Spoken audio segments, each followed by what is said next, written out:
Bismillahirrahmanirrahim. İnsanlık tarihi nice vahşet ve zulümlere şahitlik ettiği gibi nice zalimlerin feci akıbetlerine şahitlik etmiş ve etmektedir. Ancak maalesef ibret almaktan uzak, gafil bir pozisyonu tercih eden günümüz zalimleri de yine aynı manzara, aynı vahşet ve aynı feryatların müsebbibi olmaktadırlar. Sahip oldukları makam, servet ve saltanatı koruyabilme adına tarif edilemez yaratıklara dönüşebilmektedirler.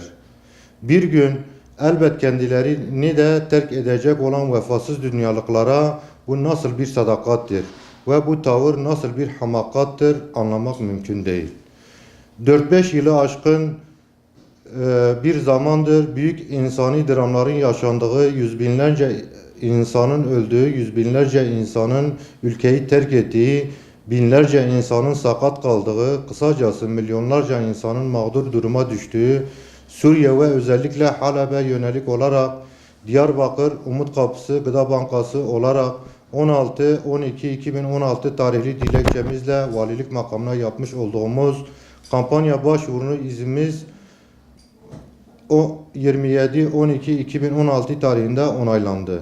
Kirli bir savaştan etkilenen bu mazlum kardeşlerimize biz de bir nebze de olsa yardım etmek amacıyla Halep'e umut kapısı olalım sloganıyla başlatmış olduğumuz 2 aylık kampanyaya duyarlı tüm halkımızı, varlıklı kişileri, tüm STK'ları bu konuda duyarlı olmaya davet ediyoruz.